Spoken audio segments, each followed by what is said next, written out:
नमस्कार साथियों। आज हम पहले वाला जो वीडियो बनाया था उसके आगे सेकेंड पार्ट के अंतर्गत शेष जो सूत्र रह रहे हैं उनके बारे में जानकारी लेंगे और सरलता से कैसे बनाएं उसके बारे में। चलिए देखते हैं। a प्लस बी प्लस सी का होल स्क्वायर इक्वल टू, एक बार ये जो पावर लगा हुआ है वो पावर 1 2 3 तीनों पे लगा देंगे, यानी A square plus B square plus C square. अब इस पावर को,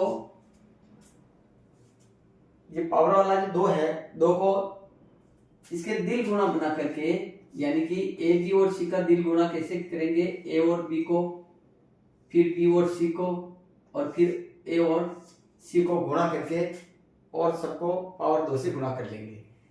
ए और बी से गुणा करेंगे तो ए बी, फिर प्लस बी सी, और फिर प्लस ए सी, और ये जो पावर का जो दो है वो सबसे गुणा कर लेंगे।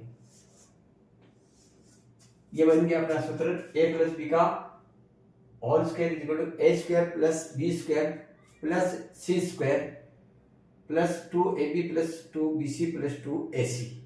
चलिए आगे चलते हैं। घन का पृष्ठीय क्षेत्रफल और आयतन के बारे में।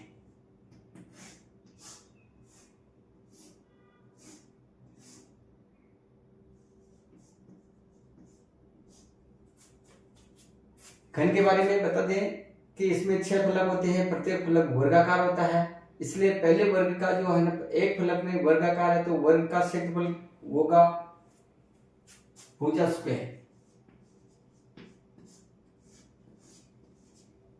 ये वर्ग का क्षेत्रफल होता है भुजा स्क्वायर। इसी प्रकार 6 फलक होते हैं इसमें, इसलिए इसको 6 से गुणा कर लेंगे तो ये हो जाएगा अपने पास घन का पृष्ठीय क्षेत्रफल।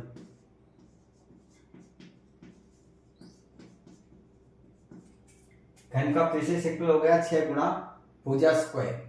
चलिए अब आते हैं आयतन पर। आयतन में लंबाई, चौड़ाई और ऊंचाई तीनों गुणा होते हैं, जबकि ये वर्गाकार है और वर्ग में सभी भुजाएं समान होती हैं, यानी कि लंबाई बोले तो भुजा, चौड़ाई बोले तो भी भुजा, और ऊंचाई बोले तो भी भुजा। इसलिए अपन घन का जो आयतन है वो घन का आयतन का सूत्र हो जाएगा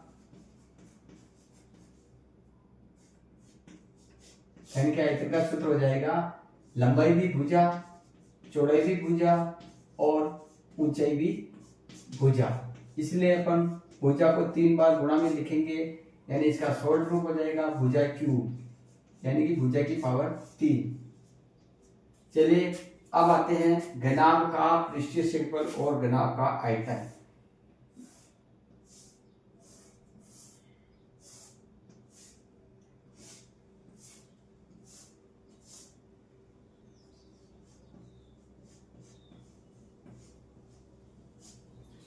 यह है घनाभ का पृष्ठीय क्षेत्रफल और आयतन के लिए डायग्राम बना दिया अपन ने।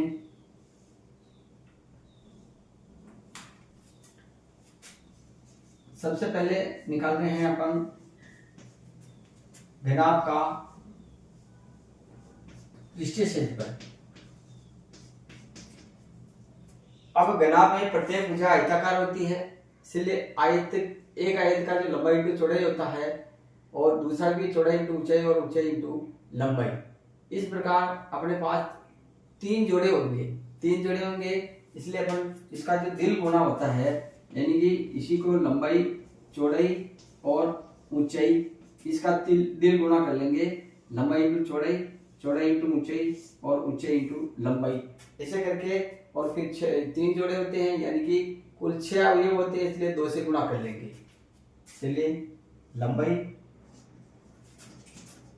गुणा चौड़ाई प्लस चौड़ाई गुणा ऊंचाई प्लस ऊंचाई गुणा लंबाई, और इसको 2 से गुणा कर लिया।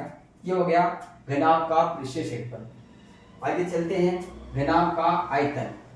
घनाभ का आयतन के लिए हमने ऊपर देखा था कि घन में जो प्रत्येक भुजा समान होती है, इसलिए लंबाई, चौड़ाई और ऊंचाई भुजा होती है, जबकि इसमें लंबाई चौड़ाई ऊंचाई अलग अलग होती है, इसलिए लंबाई को, चौड़ाई को और ऊंचाई को गुणा कर दिया तो ये अपने पास हो गया इसका आयतन का सूत्र। तो घनाभ के आयतन का सूत्र हो गया लंबाई गुणा चौड़ाई गुणा ऊंचाई। अब चूंकि 3 बार गुणा हुआ इसलिए घन इकाई इसकी इकाई हो जाएगी, घन इकाई हो जाएगी। ये 2 बार गुणा हो रहा है इसलिए इसमें वर्ग इकाई हो जाएगी।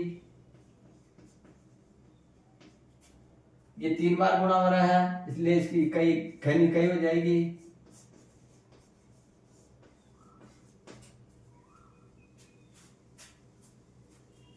इस प्रकार घन और घनाभ का परिचय, क्षेत्रफल और आयतन के बारे में महत्वपूर्ण जो जानकारी है और किस प्रकार सूत्र को बनाते हैं वो मैंने इस वीडियो के माध्यम से पूरी जानकारी देने का प्रयास किया है।